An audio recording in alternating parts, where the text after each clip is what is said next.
Bonsoir, on va commencer du coup. Désolé, on a pris un peu de retard. Moi je vais faire très vite, je vais juste me présenter et présenter le déroulement de la soirée. Donc moi c'est Romain, je suis un des 3 cofondateurs de Crème de la Crème. Je suis aussi ancien étudiant à 42, donc ça me fait super plaisir d'avoir notre premier meet-up ici.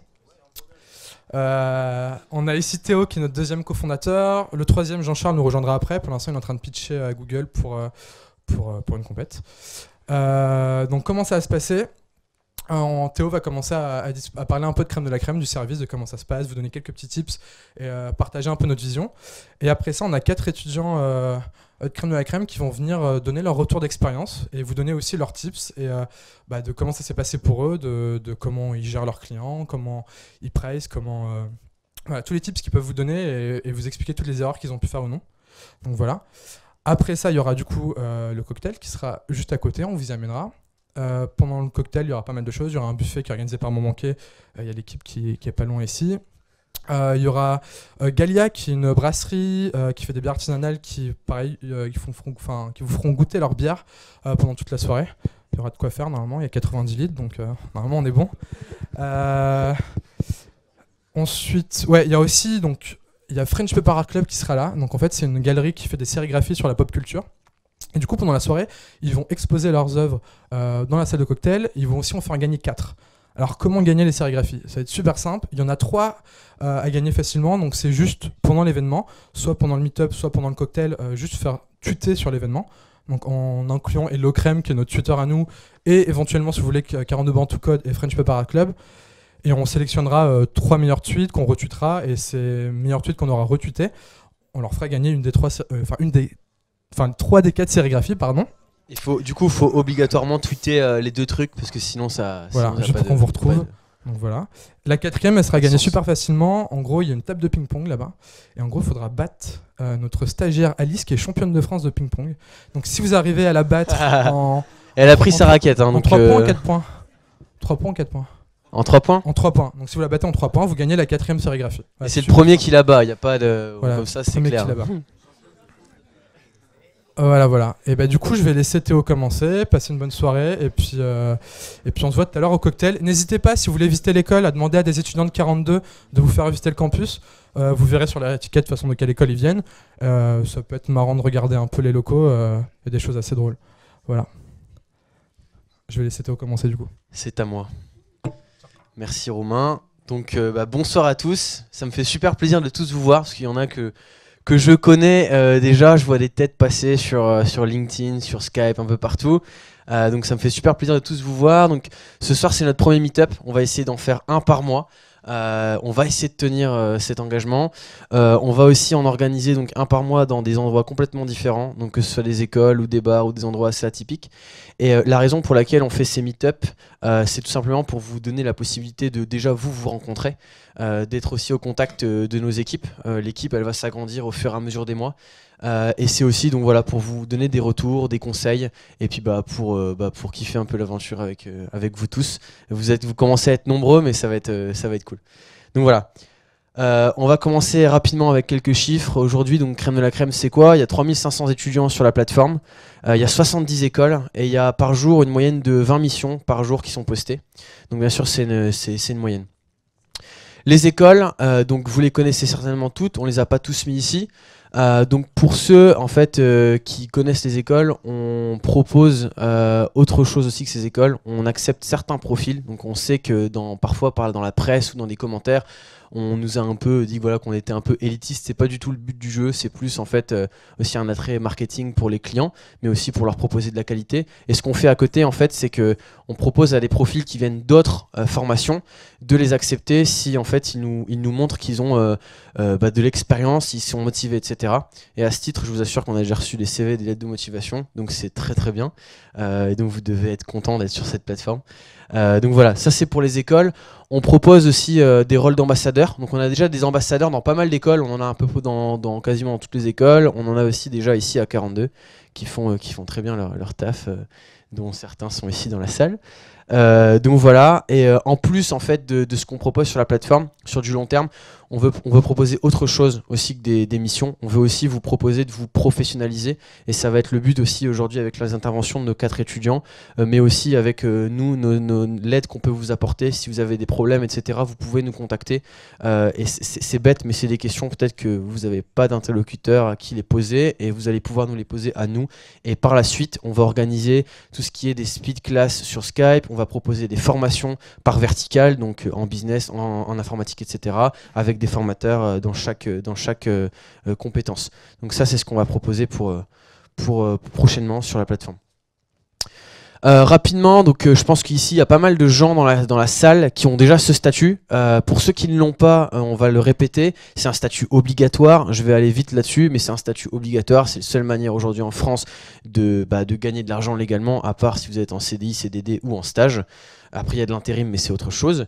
Ce statut, il est rapide à avoir. On a pour ça fait une doc que vous avez tous déjà, je pense, consulté. On l'a fait évoluer assez souvent. En fait, on a rajouté pas mal de choses. Aussi le fait que vous pouvez bénéficier de l'ACRE. Il faut savoir que vous êtes du coup chargé à 23%, mais si vous avez moins de 25 ans, vous pouvez bénéficier de l'ACRE. Et donc du coup, les charges sont moindres quand vous avez moins de 5 ans. Et donc quand vous bénéficiez de ce statut. Donc voilà, c'est rapide, mais c'est pour refaire un petit peu le topo là-dessus. La plateforme, donc en fait, il faut savoir que la plateforme, elle a que 3 mois d'âge, hein, et nous, on a 1 an d'existence. Donc vous allez me dire comment vous y avant. Et ben en fait, on faisait tout à la main. En fait, il y a 1 an, en avril 2015, on a lancé Crème de la Crème à la base. C'était beaucoup plus simple que ça et beaucoup moins ambitieux. C'était une simple page web avec un numéro de téléphone où on disait voilà, envoie crème au 07, etc., etc. Et on mettait en relation les clients avec des étudiants freelance pour des prestations bien définies. Donc on faisait tout à la main. C'était moi en général qui envoyais 60% des factures et le reste c'était mon autre associé. Et voilà, on faisait tout. Aujourd'hui, on a développé une plateforme, donc ça nous a pris du temps, mais on l'a fait. Romain a donc codé cette appli, je pense qu'on peut tous l'applaudir pour le travail qu'il a fait.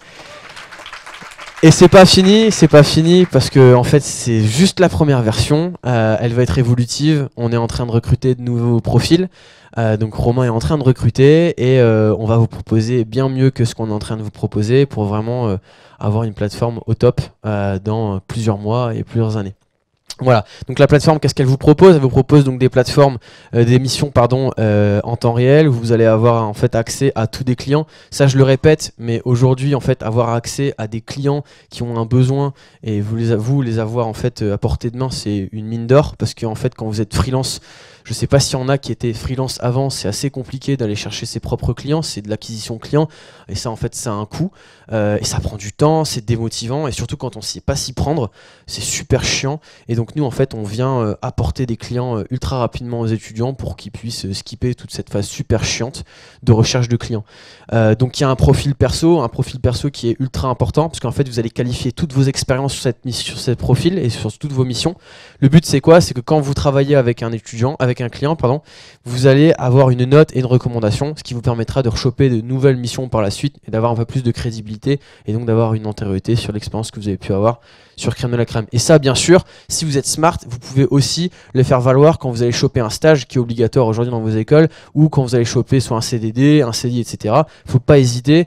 C'est des clients qui vont vous recommander et ça vaut encore une fois une mine d'or. C'est ce qu'ils recherchent. D'ailleurs, les cabinets, les recrutements, les chasseurs de tête viennent de plus en plus nous voir pour nous demander des profils qualifiés. Donc vraiment, il faut vraiment que vous preniez compte de ça. C'est ultra important et il faut vraiment jouer là-dessus. Et voilà, et donc du coup vous avez la possibilité bien sûr d'avoir des clients, vous avez vos devis sur la plateforme et vos recommandations. Nos clients, alors nos clients ils sont pas tous là, bien sûr on a mis les clients les plus stylés sur cette slide, vous imaginez bien. On a de tout, on a des particuliers, on a des porteurs de projets, on a des startups, on a des PME, des TPE, on a des grands groupes de plus en plus et le but ça va être vraiment dans les prochains mois, dans les prochaines années de vous proposer toujours plus de grands groupes pour justement vous aider à vous qualifier encore plus sur le CV. Donc ces clients, il y a une chose à savoir, c'est qu'on dit que c'est nos clients, mais c'est aussi vos clients. C'est-à-dire que tous les clients qui sont sur cette plateforme, ce sont aussi les vôtres, et c'est à vous d'en faire bon usage. Nous, on est là pour vous aider, mais c'est vous aussi qui allez faire le du travail quand même. Donc voilà, faut vraiment vous mettre en tête que ces clients-là qui sont sur la plateforme, c'est pas vraiment les nôtres, c'est les vôtres. Les feedbacks. Alors en fait, on est très proche nous de nos clients. Le but, c'est vraiment que nos clients nous fassent les meilleurs retours qu'on puisse avoir pour faire évoluer notre produit. Et ils savaient qu'on avait un meet-up aujourd'hui et ils se sont dit on a plein de choses à leur faire passer. Donc c'est pas personnel, c'est pas pour vous tous, mais c'est pour les clients, les étudiants en général freelance. Et en fait, c'est des feedbacks qui sont super importants parce que ça, en fait, quand vous allez démarcher des clients, c'est le genre de choses qui vont certainement vous dire si vous faites les choses bien ou moins bien. On va en prendre un rapidement, mais avant tout, vous devez comprendre le besoin du client, être à l'écoute. Ça semble bateau comme ça, mais je vous assure que c'est super important. Quand une agence marketing ou quoi va travailler avec un client, c'est pas pour rien qu'ils font même payer le brief. C'est-à-dire le client paye même, c'est à lui de payer plus de 500 à 1000 balles, même plus que ça, pour expliquer exactement ce qu'il a besoin. Pourquoi ? Parce que c'est une manière après de dresser une proposition commerciale pertinente pour que le client derrière il dise bah oui, je vais travailler avec toi parce que tu as compris. Et si vous avez écouté ce que le client a besoin, c'est à ce moment-là que vous allez vous démarquer et qu'il va se dire bon bah moi je vais travailler avec ce mec-là parce qu'il a compris et il me rassure, donc j'ai envie de travailler avec lui. Une autre comme ça, respecter les délais est très important. Ça semble aussi bête, mais il y a des étudiants qui le font pas du tout. Un client, c'est vraiment pas comme une école. C'est pas un prof qui se dit bon bah c'est tout, tu me l'as pas rendu, t'as zéro. Un client en général, c'est qu'il a un autre client derrière qui attend un livrable. Donc souvent il y a des clients qui viennent délaisser des missions chez nous. Il faut comprendre que eux aussi sont pris à la gorge et que si vous engagez avec un client, c'est super important de respecter. Je dis ça comme ça semble bête, mais par exemple, j'ai encore un exemple en tête d'il y a un mois. Il y a une cliente qui a pris un logiciel et l'étudiant, en fait, au bout de 3 mois, a abandonné la mission en disant j'ai mal géré mon coût, je vais pas pouvoir faire le logiciel. Donc ça arrive. Il y a des étudiants qui me disent mec, je suis pas con, je le sais, mais au final, je vous assure que ça arrive. Donc c'est super important. Voilà, c'est des feedbacks. Je vais pas tous les lire. Vous les avez là devant vous. Voilà, c'est des feedbacks qui peuvent être intéressants. Le devis, vous le faites depuis la plateforme. Donc je pense qu'ici il y a des gens qui ont déjà créé des devis, d'autres qui n'en ont pas fait. Donc je vais surtout ici parler pour ceux qui n'en ont pas encore fait. Les devis, c'est automatique. En fait, vous allez sur votre dashboard, vous créez un devis, tout est généré automatiquement. C'est-à-dire que vous n'avez même pas besoin de savoir comment faire un devis. En général, il y a même des étudiants qui travaillent chez nous qui savent toujours pas comment faire un devis, tellement c'est facile. Vous avez juste à mettre la description et le prix. Le prix, on va beaucoup vous en parler après. Nos intervenants vont vous en parler parce que c'est le premier gros problème que les étudiants ont, c'est combien je pèse entre guillemets. Ça va être la question, combien je vais pouvoir me faire de thunes. C'est ça en fait qu'on veut savoir. La description est super importante. C'est en fait la prise de besoin que je vous parlais tout à l'heure. Et dans cette description, c'est pas juste ce que vous allez faire, mais le contrat. En fait, le devis est bon pour accord. Bon pour accord, c'est quoi ? C'est que c'est comme un contrat. C'est-à-dire que si jamais vous ne respectez pas le contrat, ils vont se référer à ça. Donc, si vous mettez pas de clause non plus, le client va pouvoir vous faire chier pendant 1 mois et faire des retours. Si vous n'avez pas dit que, par exemple, il y a 3 retours ou si vous n'avez pas mis de date de fin de mission. Donc ça, c'est super important. Être très exhaustif sur tout ce qui est description de la mission. C'est vraiment important. On a des étudiants qui s'en mordent encore les doigts parce qu'ils savent pas comment faire pour récupérer leur thune parce qu'ils n'avaient pas tout mis et au final le client dit qu'ils n'ont pas fini. Le prix, on va en venir après. Tout est clair. En fait, quand vous mettez le prix, vous voyez exactement combien vous allez récupérer dans votre poche. Donc on a fait les choses assez claires. Il y a tout, il y a les mentions légales, il y a vraiment tout est mis dessus. La commission, donc là on va en venir, qu'est-ce que comprend la commission et comment nous on fait de l'argent, et ça c'est super important que vous le sachiez parce que c'est quelque chose que vous avez besoin de savoir. Et la commission, qu'est-ce qu'elle comprend ? Elle comprend des missions fréquentes. Aujourd'hui, c'est ce que je vous expliquais tout à l'heure, c'est une mine d'or. Je ne sais pas s'il y en a qui s'en rendent compte, mais vous vous connectez, vous avez des clients à portée de main. Et ça, je vous le redis, c'est ultra important. Si demain vous n'avez pas la plateforme et que vous voulez gagner de l'argent, eh ben, allez chercher des clients comme vous pouvez, mais il va falloir aller chercher et les chasser sur LinkedIn ou d'autres moyens où vous tapez tous les meet-up de Paris pour aller chercher un client qui a besoin d'un site web. Mais la vérité, c'est ça. Et c'est que nous, on vous propose vraiment des clients tous les jours, donc des missions fréquentes, une assurance. Il faut savoir que quand vous passez chez nous et quand vous mettez auto-entrepreneur, il y en a pas mal qui ne le font pas, mais il faut avoir une assurance. Chez nous, vous êtes assuré, c'est un peu comme Blablacar ou Drivey. Ça semble bête, mais c'est le genre de truc que tu n'as pas envie de faire quand tu as envie de te faire de la thune. Ça prend du temps, c'est chiant, et là, c'est déjà fait. Donc en fait, on a une assurance avec AXA. Donc tout est assuré à hauteur de 9 millions d'euros. Donc pour les devs qui nous écoutent, si vous faites un gros craquage de serveurs, vous inquiétez pas les mecs, vous êtes backés. Un accompagnement personnalisé, c'est ce que je suis en train de faire aujourd'hui même et c'est ce qu'on va pousser par la suite Là aujourd'hui, franchement, on n'est pas du tout encore au niveau 1 de ce qu'on veut. On veut vraiment vous proposer des cours par la suite. Qui sait, peut-être qu'après ça deviendrait une école, j'en sais rien. Mais on veut vraiment vous proposer un véritable accompagnement, un besoin avec des cours, etc., avec des formateurs. Donc ça, on est vraiment en train de mettre en place. Laissez-nous le temps, on a juste 1 an, on va y arriver, mais vous allez vraiment avoir la possibilité d'avoir des formateurs sur tout type de sujets possibles. Un accès au réseau, je le dis encore aussi ce soir, profitez-en, travaillez votre réseau. Ce soir, vous avez des étudiants de toutes les écoles et ça ne va pas s'arrêter. Tous les mois, on va faire des meet-up, la communauté va s'agrandir. Également aussi sur la plateforme, vous avez la possibilité de travailler avec des mecs dans le network. Donc demain, si vous avez une grosse mission avec un client et que vous avez besoin de design et que vous êtes mieux en design, vous allez pouvoir aller choper des étudiants sur la plateforme et pouvoir travailler avec eux. Et ça, c'est génial, c'est un réseau qu'on vous propose, il faut encore une fois bien l'utiliser. Une plateforme dédiée, donc ça voilà, c'est juste un picto parce qu'en fait on voulait, il y avait de la place, donc du coup on a mis ça. Et une sécurité parce qu'en fait vous êtes sécurisé chez nous et on vous laisse pas comme ça tout seul avec des clients, on vous aide. Le profil sur la plateforme, très important, ça fait un peu bateau aussi de dire vendez-vous, mais encore une fois on le dit pas assez souvent. Pourquoi? Parce que je vois encore des étudiants qui contactent des clients sans profil. En fait le profil, quand vous contactez un client, dans le mail du client que le client reçoit, il y a un lien et il arrive sur votre profil. Donc en fait, lui, ce qu'il fait tout simplement, c'est qu'il clique sur le lien et il compare tous les profils. Et déjà, ça, c'est juste un choix de comparaison. Donc si votre profil est déjà top, c'est déjà un point en plus. Ça semble bête, mais il y en a qui contactent des clients sans remplir leur profil. Et c'est pas pour que moi j'ai de la data, c'est plus que pour vous, vous puissiez vraiment choper les clients. Donc vendez-vous au maximum, n'hésitez pas, il faut utiliser ça à fond.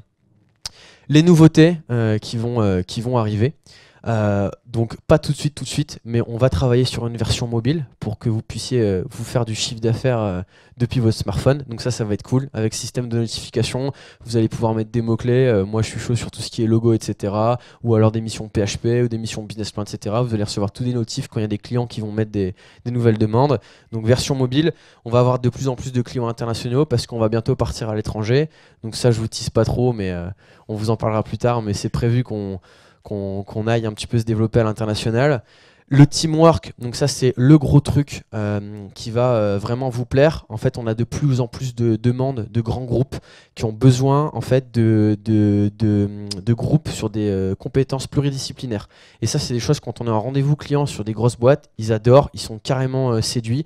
Ils se disent c'est génial, on va pouvoir prendre un mec de Centrale, un mec de 42, un mec d'HEC, un mec de Condé, ils vont nous faire un putain de truc, c'est génial. Même pour tout ce qui est études, analyse, ils adorent ça. Donc pareil, le teamwork, ça va arriver. Là pour le moment, le network, c'est un truc assez franchement pourri entre nous, mais c'est juste que Romain, il est tout seul et il va bientôt travailler là-dessus. Hein, Romain? Il va bosser là-dessus, il n'y a pas de souci. Et en fait, vous allez vraiment pouvoir avoir la possibilité de travailler avec tous les étudiants qui sont sur la plateforme. Donc vraiment, encore une fois, un énorme réseau qui s'ouvre à vous et ça, c'est génial. Les workshops, ça, c'est encore quelque chose qu'on va proposer. Ça va être dans les écoles. En fait, on va proposer des workshops crossés. Donc, pourquoi j'appelle ça crossé? C'est que il va y avoir des mecs, par exemple, en design ou en école de commerce qui vont venir ici et le midi, ils vont proposer 45 minutes de formation sur un thème bien précis. Par exemple, comment faire une communication à 360 degrés rapidement. Un étudiant en informatique va aller dans une école style l'EDEC ou HEC et avoir un thème très simple. Comment lancer sa landing page en 48 heures. On va crosser les compétences et proposer ça sur les campus. Import de clients, ça c'est super intéressant aussi pour vous. Si vous avez des clients à côté de la plateforme et que vous souhaitez avoir un cadre juridique, une sécurité, vous pouvez les faire passer sur la plateforme. Il y a pas mal. Pourquoi on a proposé ça? Nous, on n'a jamais eu l'idée de ça à la base. C'est des étudiants qui nous ont dit c'est top parce que moi j'ai des clients, j'ai zéro assurance, j'ai besoin de crédibilité, je viens de commencer. Et en fait, les faire passer sur votre plateforme, c'est génial parce que moi je gagne un temps fou parce que j'ai pas besoin de faire les papiers, de faire les trucs, etc. Est-ce que c'est possible de faire passer mes clients sur la plateforme? Et ça, c'est quelque chose qu'on va aussi pouvoir vous proposer, c'est d'utiliser la plateforme pour de la crédibilité en fait. Et voilà, donc j'ai fini aujourd'hui pour moi. On va passer aux 4 interventions. Avant ça, vous pouvez me poser toutes les questions que vous voulez. Si vous voulez, c'est le moment. Et après, on va passer aux interventions des étudiants. Ne faites pas rester comme un con, les mecs. Posez-moi des questions.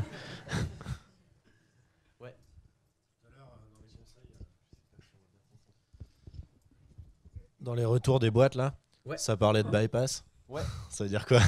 Alors le bypass, carrément, c'est cool que tu en parles. En fait, on a des étudiants qui se disent c'est cool, crème de la crème, je vais aller choper des clients et comme ils prennent 15%, et ben en fait je vais me casser à côté, je vais leur proposer et comme ça je paie pas les 15%.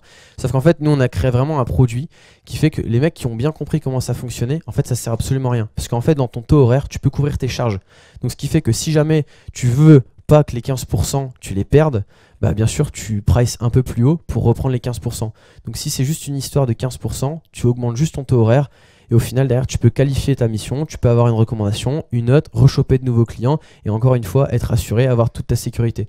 Donc, le but de ça, c'est vraiment que vous soyez sécurisé. Le bypass, ici, en fait, la cliente, ce qu'elle a voulu dire, c'est qu'il y a des étudiants qui lui ont proposé, en fait, c'est une boîte qui fait tout ce qui est intermédiaire, qui travaille, qui est les consultantes pour plein de boîtes. Et le problème, c'est qu'il y a des étudiants qui lui ont dit, qui lui ont proposé de bypass la plateforme. Le souci, c'est qu'elle est venue vers moi en me disant bah, le problème, c'est que moi, ça fait pas du tout crédible. Parce qu'en fait, ces étudiants, ils vont voir aussi mes clients. Parce qu'en fait, il y avait des missions pour aller voir les clients. Et elle s'est dit s'ils me bypassent moi, peut-être qu'ils vont bypasser aussi mes clients. Et en plus de ça, elle m'a dit du coup, quand ils m'ont dit ça, j'étais pas du tout chaud pour travailler avec eux parce que ça montre un peu l'état d'esprit de l'étudiant. Et c'est pas top, quoi. Au niveau qualité et professionnalisme, c'est pas du tout ce que j'attends, quoi. Donc voilà, c'est pour ça que en fait, ces clients nous disent clairement le bypass au final c'est vraiment mal vu et c'est quelque chose qu'ils ont voulu aussi vous dire.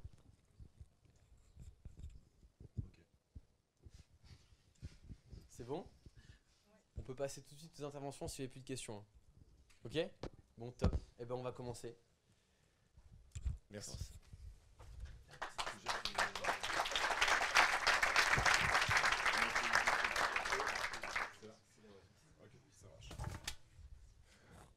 Alors, bonjour à tous, moi c'est Maxence. Alors, le thème au départ, c'était comment j'ai généré 8 000 € de CA en 4 mois. Moi, ce que je vous propose, c'est... Je pèse pas autant, donc on va faire un tout petit peu différent. Pour vous expliquer rapidement mon parcours, au départ, j'ai une formation qui est de Sciences Po. Après, j'ai eu une première expérience dans le conseil, et ensuite, je suis retourné à l'ESSEC et Centrale faire une formation en entrepreneuriat. Donc, j'ai fait mon MS. Et là, ensuite, je me suis lancé sur Crème de la Crème en essayant de chercher des clients, justement par rapport à la question que disait Théo. Comment on trouve ses premiers clients quand on n'a pas de réseau ou un réseau faible en sortant des études. Donc du coup, ce que je vous propose, c'est surtout comment finalement se poser la question de se dire ma légitimité, comment elle se construit, comment je peux assumer mon prix et comment en fait je peux faire passer mes bonnes idées, comment je sécurise mon client. Donc la première étape, c'est forcément le premier contact. Le premier contact, il y a deux choses à voir ici, c'est le premier mail et ensuite ça va être effectivement le premier contact téléphonique ou le premier rendez-vous. Le premier contact, et c'est le premier mail. Le premier mail, comment ça se passe? L'objectif du premier mail, c'est de décrocher le rendez-vous téléphonique. Ça va pas plus loin. Donc ça veut dire qu'ici, on parle absolument pas de prix, on parle pas d'autre chose. L'objectif, c'est quoi? C'est de dire ce que je veux. Donc, je veux avoir mon premier rendez-vous. Je veux me présenter. Et très vite, on va arriver sur le premier contact. Le premier contact téléphonique, l'idée ici, ça va être de comprendre le besoin. Donc, on va faire beaucoup de redites avec Théo. Donc, on va essayer de les modifier. Le besoin, comment on va le qualifier? On le qualifie tout simplement en le faisant parler le client. Sur du conseil, et notamment du conseil comme je fais là, qui est du conseil en stratégie, où on va commencer sur les business plans, et puis après on va finir sur tout ce qui va être commercial, communication, etc., etc. Il faut bien que le client sache ce qu'il veut. Donc en plus, en adressant des personnes qui sont souvent des particuliers, qui ont une idée de boîte, ils savent pas ce qu'ils veulent. Moi j'ai eu mon premier client, c'était directement, bah voilà, je veux lever des fonds. Ok, très bien, tu veux lever des fonds, qu'est-ce que tu as en ce moment? Bah j'ai rien, j'ai juste une idée. Ok, alors on va recommencer depuis le départ. Peut-être que tu as besoin au départ de comprendre ce que c'est que ton idée et comment tu vas pouvoir monter une boîte. Parce que tu vas pas pouvoir lever des fonds sans avoir une preuve de marché qui fonctionne. Donc on commence comme ça et on va pouvoir essayer de faire justement de l'élevage commercial.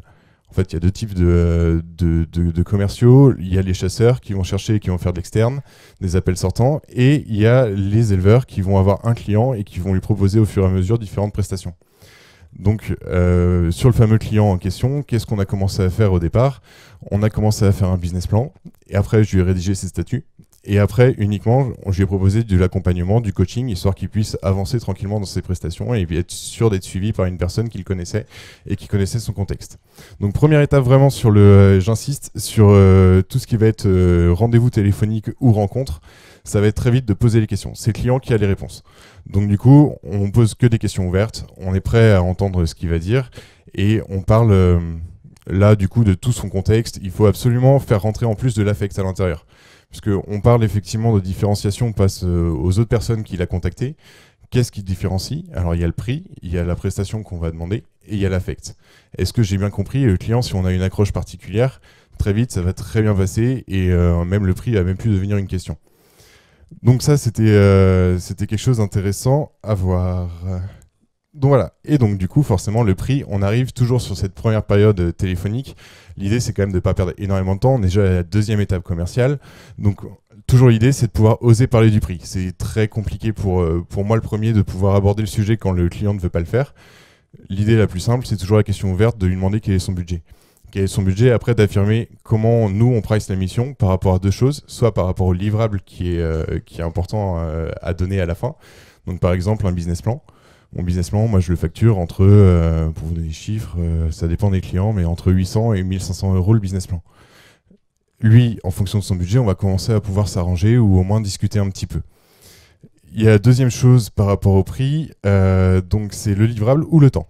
Le temps, souvent ça sécurise le client puisqu'on va différencier dans le devis la façon dont on va travailler. Le business plan, c'est quoi? C'est au départ une étude de marché qui va me prendre 10 heures. Je fonctionne à 50 euros en horaire. Et bah, du coup, très vite, on chiffre. Et comme ça, après, il comprend les différents jalons. Et puis, il peut négocier au fur et à mesure. Donc, c'était les deux choses importantes sur le prix, tout en sachant que c'est un sujet qui est absolument pas tabou. Ça rassure la personne, ça assure une crédibilité au consultant d'affirmer un prix et de tenir. Après, ça n'empêche pas non plus de faire une petite remise commerciale en fonction des clients, mais voilà, ça donne l'idée de se dire l'étudiant a une expertise que je n'ai pas et qui est validée par son prix. Donc du coup, à un moment, je discutais avec une étudiante qui me disait mais moi, je facture du 10 € de l'heure. Ouais, et en même temps, je veux accompagner des clients qui sont assez importants et qui veulent se développer. C'était sur un développement, c'était un incubateur qui voulait se développer ensuite sur d'autres régions françaises. C'est compliqué à faire accepter à un client en fait 10 € de l'heure parce qu'il se dit mais c'est qui tu es en fait, tu fonctionnes au SMIC, je comprends pas, tu as une expertise que j'ai pas et tu me proposes ça. Donc vraiment c'est important et il faut penser à monter ses prix, ne serait-ce que pour être crédible par rapport au client. Donc il faut pas être trop haut certes, mais il faut pas non plus et surtout pas être trop bas. Juste pour finir, parce que du coup j'ai été très très vite, il y a quelques tips qui me semblent importants.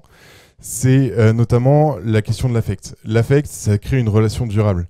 J'ai des clients avec qui je les ai accompagnés sur 3 mois. Au départ, c'était un business plan, puis après, c'est devenu tout ce qui était commercialisation, appel et études de marché. Tout ça, ça se crée et surtout, ils le valident au fur et à mesure du temps.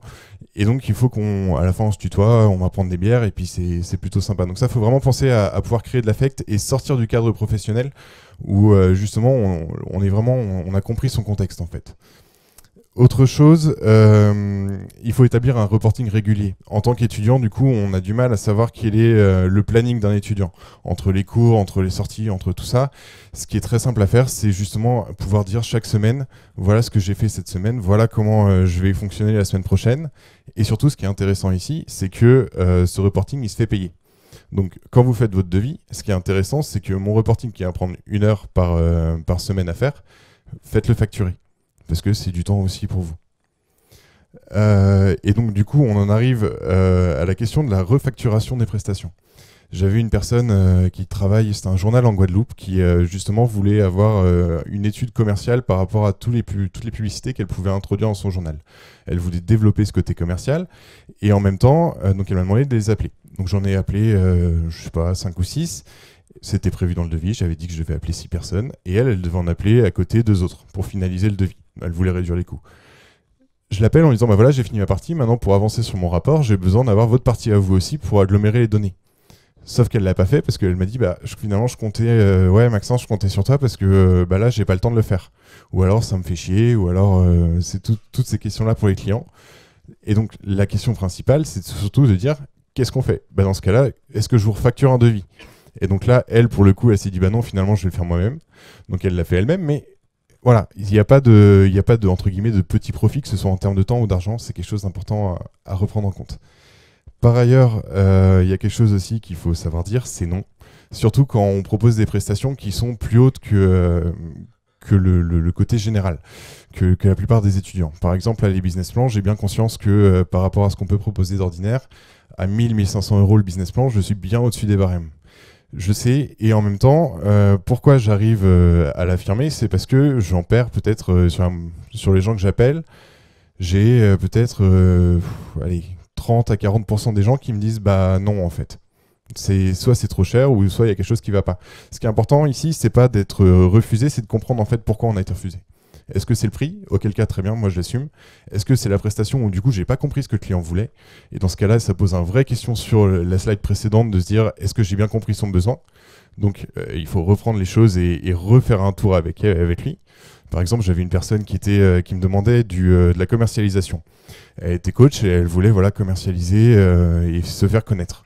Donc je lui ai tout proposé, des campagnes de relations presse, du community management, tout ça. Et elle, en fait, on s'est rendu compte à la fin qu'elle n'en voulait absolument pas. Tout ce qu'elle voulait, c'était que j'appelle des gens et que je prenne uniquement 20% des prestations qu'elle allait faire. Bah finalement, ça, elle n'a pas fait et on n'a pas fait de chemin ensemble, mais au moins, on n'a pas perdu de temps. On a dû faire 2 rendez-vous, ça m'a pris 2 heures et c'est pas très grave. Parce qu'il faut savoir dire non. Je regarde juste un petit coup mes notes. Hop. Ouais, juste un dernier petit point peut-être sur le prix. Il y a 2 choses à savoir, notamment quand on propose des prix qui sont un petit peu plus hauts. Le premier, c'est, en fait c'est même la seule chose parce que l'autre j'ai déjà dite, c'est qu'une hausse de prix fait que les attentes du client sont aussi beaucoup plus importantes. Faites attention à ce que quand vous proposez quelque chose de haut, comme il y a une demande de qualité derrière, d'être capable de la rendre. Donc c'était le côté justement de ne pas se survendre et d'être capable d'assumer ensuite la prestation. Sinon, voilà, qu'est-ce que je peux vous dire d'autre? Sinon, les expériences, j'ai dû accompagner quelques clients qui étaient donc surtout des business plans et ensuite après de la commercialisation. C'est des choses qui sont plutôt intéressantes que la plupart d'entre nous savons faire ou on peut apprendre sur le tas. Le tout, c'est de pouvoir justement accompagner les clients en règle générale sur une longue durée. C'est beaucoup plus intéressant de voir qu'ils se développent et vous pouvez les accompagner sur le développement, que ce soit en termes d'expérience de CV ou ensuite juste en termes de kiff. C'est hyper sympa. Voilà.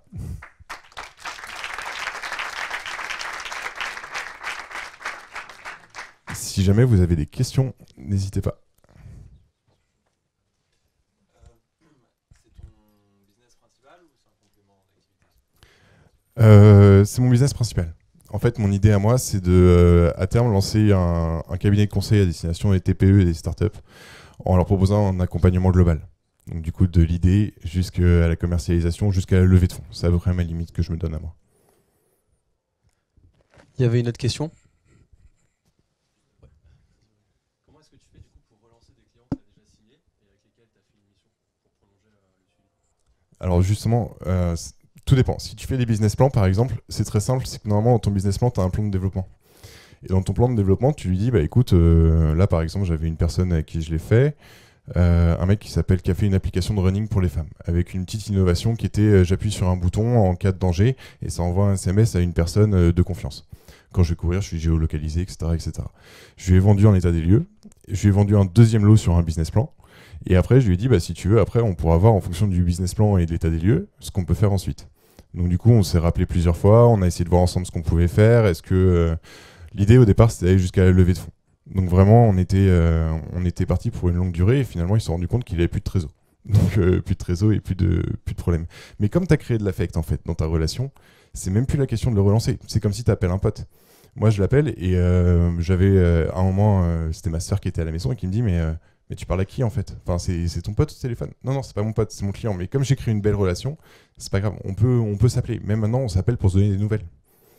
Et bon, après, des fois, ça débouche sur rien, mais c'est très très simple à faire. N'hésitez pas, après, si vous avez des questions au cocktail, vous allez pouvoir aller voir Maxence, etc. Enfin, vous allez pouvoir poser toutes vos questions. Merci beaucoup, Maxence. Du coup,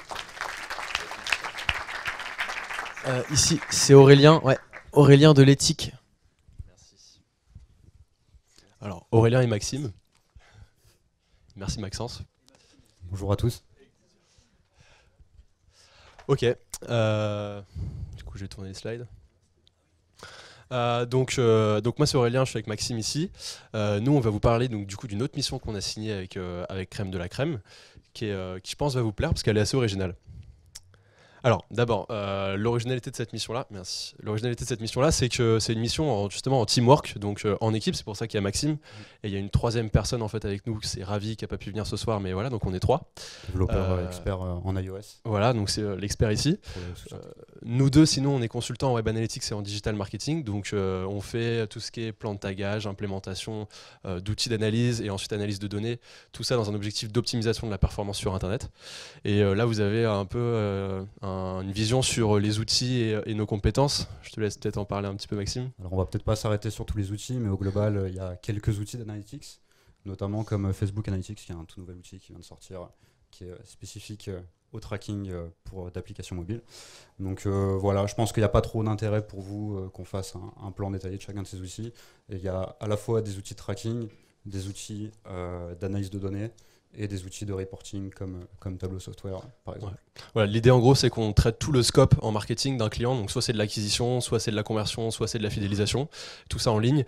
Et on a aussi, du coup, on travaille, on se backup toujours avec des experts en développement s'il y a des sujets un peu techniques, donc que ce soit sur du mobile, du web ou dans du dashboarding s'il faut se connecter à des bases de données. Voilà. Et donc là, pour la SNCF, la mission, c'était quoi? La mission, elle est sympa. C'est quelque chose d'assez atypique, puisque c'est une mission de consulting. Et ce qu'ils voulaient, c'est dans le cadre de leur partenariat pour l'Euro 2016, en fait, ils vont déployer en gare une cinquantaine de baby-foot. Vous en avez peut-être déjà vu certains. Gare du Nord, je crois qu'il y en a. Et donc, ils ont lancé leur opération. Donc, il y a déjà des baby-foot en gare. Et ils ont lancé avec ça une application mobile. Je peux inviter mes amis pour organiser une partie. Je peux suivre mon score. Voilà, il y a plusieurs fonctionnalités dans l'application. Et alors, ce qu'ils voulaient, c'était un peu de mesurer la performance et l'utilisation de leur application en comparaison des baby-foot. C'est-à-dire, est-ce qu'on a bien fait, oui ou non, de créer cette application, ou est-ce que les gens, finalement, font que d'utiliser le baby-foot? Alors, il y a plein de questions derrière ça. Est-ce que tu veux en parler, Maxime? En fait, le plus gros enjeu sur ce sujet-là, c'est tout simplement le tracking sur les baby-foot. Il y a un gros travail en amont à faire sur lequel on est encore avec Aurélien dans le choix des outils de tracking physique, puisque c'est une technologie qui est relativement jeune, sur un marché très peu mature, et donc la SNCF fait justement partie de ces premiers gros annonceurs qui essayent de se positionner sur ce sujet-là. Et donc voilà, il y a un gros travail de sélection d'outils, surtout pour la SNCF qui a énormément de contraintes de sécurité avec tous les plans Vigipirate que vous connaissez. On a des grosses contraintes notamment pour amener du courant jusqu'au baby-foot, parce que un baby-foot n'a pas besoin d'électricité, mais à partir du moment où on commence à mettre des trackers qui sont là pour collecter de la donnée, pour envoyer tout ça à des serveurs à longueur de journée, 24 heures sur 24, 7 jours sur 7, il faut trouver des solutions pour apporter du courant sans prise de courant. Donc voilà, on travaille sur ce genre de problématique-là avec Aurélien. Il faut aussi de l'Internet. Il faut aussi de l'Internet dans certains cas. Alors on a aussi des solutions qui permettent de stocker dans une mémoire interne toutes les données pour ensuite les récupérer a posteriori. Mais encore une fois, il faut trouver un gars de la SNCF qui veut bien s'occuper de récupérer les données tous les jours. Parce qu'il y a un moment où on commence à remplir l'espace de stockage disponible sur tous ces trackers-là. Donc c'est tout un tas de sujets sur lesquels on se positionne, avec tout un tas de problématiques nouvelles qui émergent chaque jour. Et c'est sur ce genre de situation-là qu'on est bien content d'avoir des amis développeurs autour de nous avec lesquels travailler pour nous backuper sur les sujets quand ça devient un peu trop technique. Et donc c'est une mission assez sympa parce que du coup on découvre en fait avec le client, c'est un peu du défrichage parce que ça c'est des sujets que en fait personne traite, jamais une agence n'aurait signé ce genre de contrat, donc c'est ça que c'est un peu l'avantage de Crème, c'est que là pour le coup du coup on peut se lancer sur des sujets comme ça innovants, un peu inattendus, on peut prendre ce genre de risque parce que le client est ok, c'est un peu en mode test and learn, on y va et puis de toute façon on est accompagné par une team d'étudiants sympas et on défriche. Une agence aurait jamais signé ça parce que c'est un peu risqué. Pourquoi? Parce qu'on va chercher en fait des solutions technologiques qui sont toutes récentes. Souvent, les outils qu'on a recommandés aux clients, on va y aller juste après, en fait, c'est des outils de start-up qui se lancent, donc elles sont autant en test and learn que nous. Et puis pour le client, c'est un budget, voilà, donc c'est un risque à prendre. Alors, comment est-ce qu'on a fait pour récupérer cette mission? Parce que c'était un appel d'offres en fait, donc il y avait d'autres équipes aussi qui avaient des propositions à faire. On a déclenché tout un process, je vais vous l'expliquer, c'est la sauce secrète pour signer SNCF, ok? Alors, le premier point, c'est de faire une offre de service. C'est quoi une offre de service? Il y a mon client, du coup, qui est venu nous voir et qui nous a dit « Ok les gars, on a des baby-foot en gare, une application mobile, on voudrait traquer les baby-foot et l'application mobile et avoir à la fin des dashboards pour voir si oui ou non les gens se servent de mon mobile, de mon baby-foot, et est-ce que oui ou non mes objectifs business sont atteints. » Bon, c'est assez simple. Mais derrière nous, les solutions qu'on doit leur proposer doivent être pertinentes pour eux. Et donc ce qu'on fait, c'est une offre de service, c'est-à-dire qu'on va leur présenter d'abord notre profil, donc qui on est, qu'est-ce qu'on sait faire, et ensuite ce qu'on va leur recommander comme mission. Une offre de service, c'est ça, c'est une sorte de PowerPoint dans lequel vous allez lister les différentes propositions que vous faites. Et le mieux, c'est de ne pas trop prendre de risques à cette phase-là de votre avancée avec la relation client. Pourquoi ? Parce que vous n'avez pas encore signé. Donc c'est bien de proposer plusieurs solutions différentes. On ne sait jamais si un client a une préférence pour un outil ou un autre, une solution ou une autre. Une fois que ça c'est fait, une fois qu'on a livré l'offre de service, déjà là vous avez une bonne image côté client parce qu'il se dit ok, ils ont de l'expérience, ils ont de la légitimité, ils ont compris qu'il fallait pas tout de suite me push une seule solution mais plusieurs pour que je puisse faire mon choix. Donc on donne un peu de pouvoir au client, ce qui fait toujours plaisir. Ça permet d'avoir un vrai support d'échange avec le client. Tout au long de la mission, on se réfère constamment à ce document-là. On voit un peu l'évolution du projet au fil du temps. On voit ce qu'il en est par rapport justement à ce qu'on avait défini à la base. Et comme disait Aurélien, c'est avant tout une garantie pour le client d'avoir un choix de solutions que lui pourra faire. On n'est pas là pour lui imposer une seule et unique solution. On est avant tout là pour travailler avec lui, pour échanger sur les différentes problématiques que lui peut avoir. Donc c'est là que l'offre de service prend tout son rôle. Parce qu'avant d'être un document à fournir pour le client, c'est avant tout un document de travail sur lequel on va tous se baser et qui va nous permettre d'échanger tout simplement tout au long de la mission. Et puis j'y pense pour rebondir sur ce que disait Maxence, c'est ça ? L'idée aussi de cette offre de service, c'est éventuellement derrière de pousser d'autres offres à la fin de notre relation avec le client. Pourquoi ? Parce que si on n'a pas livré tout ce qui était dans l'offre de service, on peut lui dire au fait, j'ai aussi cette brique de service-là, je peux faire ça aussi pour toi. Est-ce que ça te dit ? Voilà. Donc pensez ça aussi, ça permet d'allonger la durée de vie du client. La deuxième étape, du coup, c'est une aide au choix de l'outil. Alors ça, c'est ce qu'on est en train de faire en ce moment avec eux. C'est-à-dire que pour le tracking des baby-foot physiques, on leur a présenté 3 solutions différentes. Et vu qu'on a 42 ce soir, on va se lâcher, on va vous les dire. Ok ? La première, c'est de mettre en place des beacons, donc c'est des tout petits dispositifs dans le baby-foot. Et ça va chercher en fait le Bluetooth des téléphones, et comme ça, on peut identifier chaque téléphone de façon unique. Ça, c'est la première solution, donc Orange notamment en vend. La deuxième proposition qu'on leur a fait, c'était d'utiliser un boîtier qui s'appelle TrendCube. C'est une start-up dans le sud de la France qui fait ça. Et donc cette start-up-là, en fait, elle va chercher les ports Wi-Fi des téléphones. Et vu que dans les gares SNCF, il y a toujours du Wi-Fi qui est proposé, beaucoup de ports Wi-Fi sont ouverts. Et donc on va pouvoir identifier énormément de gens. Et donc avec ce petit boîtier-là, on va chercher les ports Wi-Fi, on va identifier de façon unique chaque téléphone. Et ensuite, on va pouvoir mesurer leur présence, le temps passé autour du baby-foot, les retours, est-ce qu'ils reviennent souvent autour du baby-foot, est-ce qu'ils ont invité des amis, enfin voilà, on peut faire plein de choses. Et la troisième solution, c'est un tapis, ça s'appelle Scan Analytics, et donc c'est un tapis qu'on met sous le baby-foot.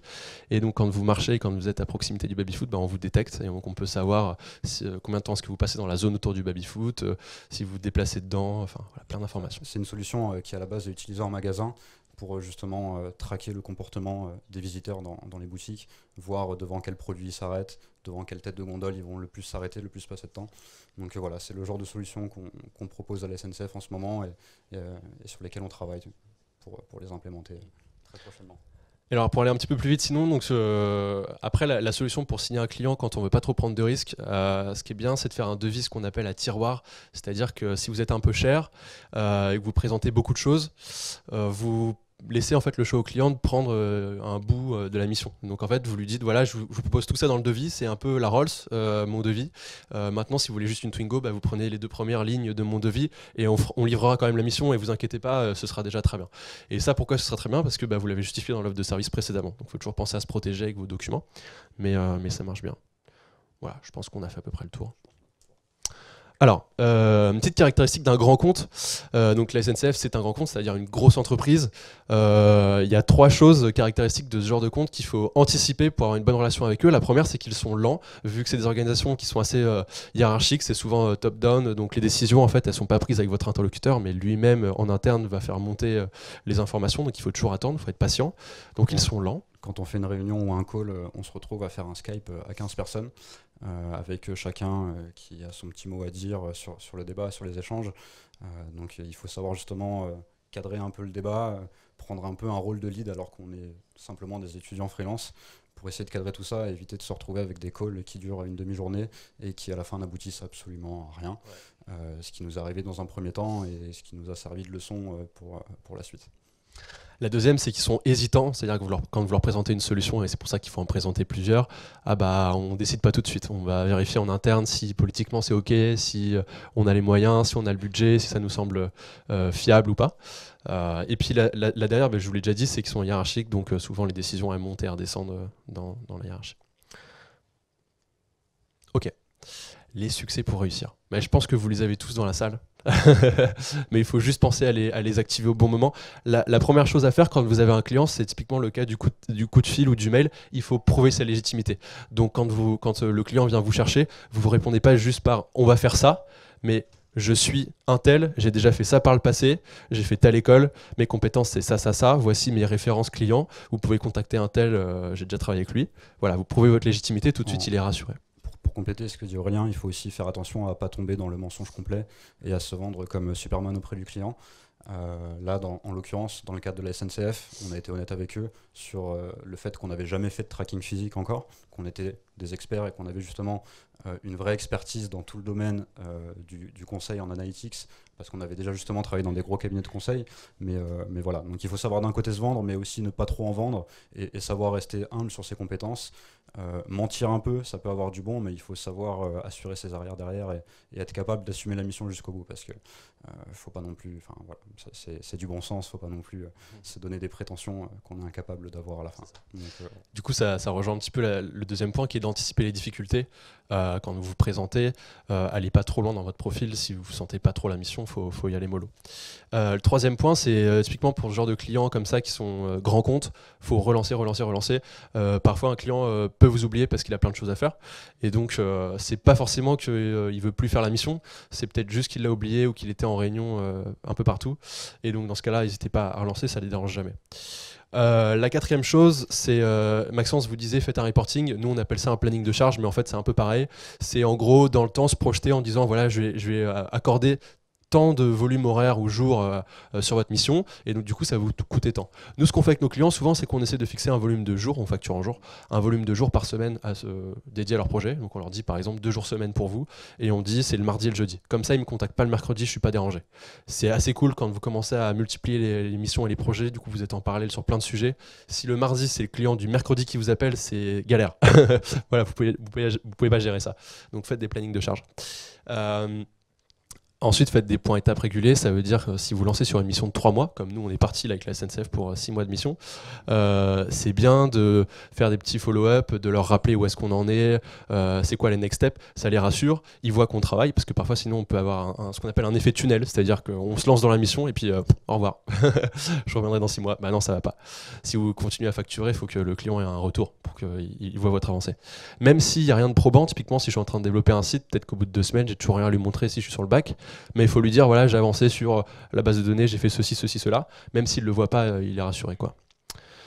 Et enfin, il faut faire des factures intermédiaires quand on est sur des longues missions. Imaginez, vous signez une mission, par exemple, soyons fous, à 15 000 €. Waouh.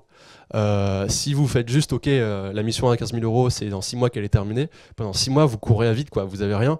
Et ça se trouve, dans 6 mois, votre client aura plus le budget, l'aura dépensé ailleurs, ou sera plus prêt à les payer, ou s'il est insatisfait, vous n'aurez pas l'argent. Et là, pour le coup, vous aurez vraiment 0 €. Donc pensez à vous protéger en faisant des factures régulières. C'est bien pour le client et c'est bien pour vous. Il l'accepte sans problème. Voilà. Merci. Merci. Des questions peut-être? Ouais. Juste pour déconner, entre la première approche et la signature, il s'est passé combien de temps avec la SNCF? Ça allait. Ça allait assez vite cette phase-là. Ouais. Je dirais 2-3 semaines. 2 Enfin semaines, assez ouais. vite à l'échelle de la SNCF. Ouais, 2-3 semaines. Ouais. Ah non, attends. Ça c'est pour la signature, ça allait assez vite. Mais après pour les décisions, Après ouais, c'est pour le autre reste, histoire. c'est voilà. Il signe d'abord et il part après. Bah si tu veux, la signature, oui. Oui. Après, on est sur un format de mission où on est là pour travailler avec eux, pour les accompagner dans le choix de l'outil. Donc forcément, ils signent sans savoir vraiment ce qui va être fait derrière, même si on a quand même un petit peu cadré la mission et s'ils savent un peu vers quoi on va tendre. C'est normal qu'ils signent rapidement justement dans ces cas-là, parce qu'ils n'ont pas de vraies décisions à prendre de leur côté. Ils connaissent déjà leur budget en amont, on a acquis leur confiance, ils savent qu'ils ont les moyens. Ils signent, et c'est après que par contre ça peut devenir très très très lent et que les échanges peuvent être très laborieux. pour compléter mon oui, oui, ils ont signé vite. Pourquoi? Parce que, comme on te disait, c'est une mission un peu de défrichage.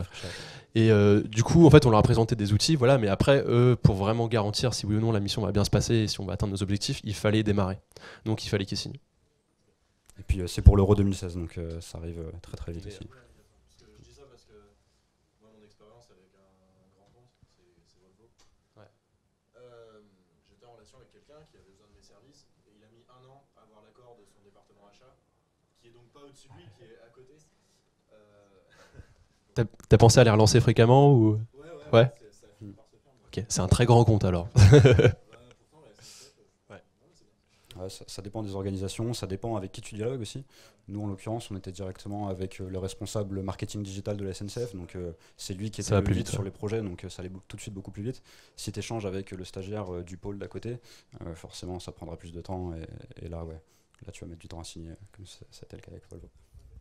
Oui, donc moi en fait justement là quand vous avez un petit peu parlé de la mission avec SNCF, ça m'a rapidement fait sourire parce que c'était aussi une mission sur laquelle j'étais le point de postuler. Okay. Bon, je ne l'ai pas fait parce que bon, pour des raisons qui sont les miennes.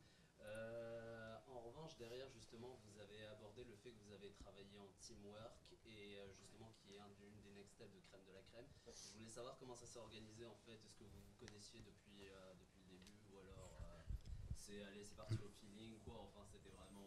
Alors, on aurait peut-être dû commencer par là, justement, avec Aurélien. On est freelance, alors lui, ça fait un peu plus de 2 ans, moi, ça fait maintenant 4 ans. J'étais anciennement développeur, je me suis converti à l'analytics et je me suis tout de suite associé avec Aurélien. Voilà, il m'a converti. Du coup, ça fait 2 ans qu'on bosse ensemble toutes les semaines et maintenant, on est à un niveau où on passe plus de temps à faire du freelance qu'à aller en cours. Donc voilà, on se connaissait déjà depuis un moment. On est à l'Éthique, qui est une école qui regroupe justement différents types de profils. On a à la fois des designers, des développeurs et des marketeurs que nous sommes. Et donc quand on a vu l'envergure du projet, à la base on était parti pour faire la mission K2. On s'est rendu compte qu'il allait falloir justement un soutien technique. Et donc là, on a tout de suite contacté un très bon ami à nous qui est développeur, avec qui on mange tous les midis, avec qui on travaille sur une tonne de projets, soit à côté des cours, soit dans le cadre de l'éthique. Donc voilà. En gros, pour nous, c'est pas très compliqué. On a toutes les ressources à portée de main au sein de notre école, vu qu'on est encore étudiant. Donc on n'a pas trop besoin de courir à droite à gauche. Après, bon, j'ai cru comprendre que l'intérêt de la fonctionnalité de Crème de la Crème, c'était justement de créer des connexions entre différentes écoles. Et c'est clair que nous, si nous avait fallu un profil orienté plus business, là, clairement, ça aurait été une galère pour nous. Bah, on aurait appelé Maxence, quoi. Si on le connaissait à l'époque. Alors en fait, justement par rapport à ça, parce que là, en ce moment, je suis moi-même en stage chez Voyage SNCF et l'histoire des baby-foot se développe aussi en interne. Il y a même eu une espèce d'euro qui va être organisé prochainement. Juste par rapport à ça, alors en fait, pour les objectifs, ça s'est décliné comment? Est-ce que SNCF avait dès le départ des objectifs bien précis ou alors est-ce qu'ils les ont, enfin pour eux c'était un petit peu du tape à l'œil, on va voir ce que ça va donner, quoi, c'est l'euro, on va miser un petit peu sur la saison et voir si ça va donner quelque chose à la fin? Alors, nous on est arrivés, ils avaient déjà démarré un bout de la mission. Ils avaient déjà fait, par exemple, le tracking de l'application mobile était déjà bien démarré, ils avaient une agence là-dessus. Donc tu vois, les objectifs étaient un peu posés. Maintenant, là où il y avait vraiment un travail un peu de recherche et de réflexion, c'était autour du tracking physique et comment est-ce qu'on allait réconcilier les données physiques et en ligne. Et là, pour le coup, ils étaient paumés.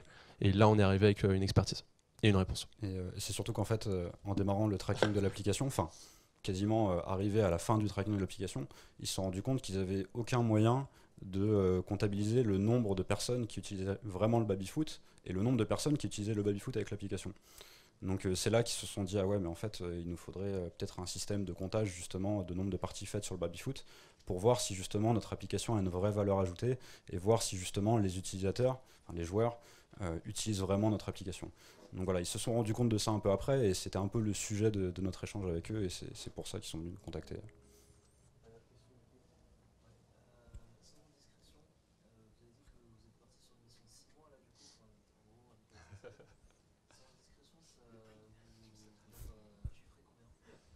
Alors c'est pas 6 mois à temps plein, je te rassure.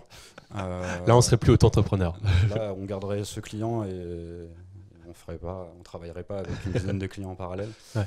Je me souviens plus du le TGM. Le TGM 380. 380. Donc on est à 380 € au jour, on facture en journée, ce qui est très honnête. Il y a plus de la moitié de nos clients, c'est le double. Donc tu vois. Mais ce qui nous intéressait là, c'était vraiment pas de banquer, c'était de défricher, de nous challenger sur un sujet complètement innovant et original, à savoir, tu vois, du tracking physique. Enfin, personne fait ça, quoi. Donc c'est top. Pour nous aussi, c'est une belle expérience. Et puis c'est aussi c'était l'occasion de tester Crème parce que c'était notre première mission avec eux. Ça se passe très bien. Non, mais voilà. Donc ça, c'est le TJM. Et après, effectivement, comme dit Maxime, on n'est pas du tout à temps plein avec eux. Donc voilà, en fait, tu vois, on va facturer 2-3 jours par-ci, 2-3 jours par-là. Et vu qu'ils sont lents, si tu veux, en fait, on peut pas déclencher les prochaines étapes, donc on peut pas dire ok, on va travailler 3 jours semaine avec vous. On peut pas faire ça parce qu'on sait pas quand est-ce qu'on aura les feedbacks sur nos travaux, les prochaines étapes, tu vois. Voilà. Merci. Merci.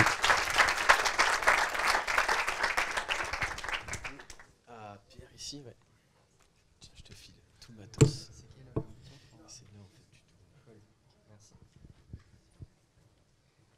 Bonjour à tous, je m'appelle Pierre, je suis étudiant à l'Institut catholique de Paris et auto-entrepreneur depuis que j'ai l'âge de 17 ans. Donc merci déjà à Crème de la Crème de me donner l'occasion d'intervenir aujourd'hui. Aujourd'hui je veux vous parler en fait, alors le titre est très pompeux, c'est comment j'ai réussi à travailler pour des grands groupes. En fait j'ai eu l'occasion de travailler pour des groupes comme La Poste, comme Harley-Davidson, comme Croisière de France, pour des institutions comme le MEDEF, le CNAM, le SCP, voilà toutes ces choses-là. Et en fait je veux vous faire un petit retour d'expérience de ce que j'en ai appris et surtout comment on arrive à décrocher en fait ces missions-là. Donc le premier point en fait sur lequel j'aimerais beaucoup vous parler, c'est le réseau, parce que je vais pas vous dire des trucs très originaux, mais je pense que ça peut être quand même intéressant pour vous.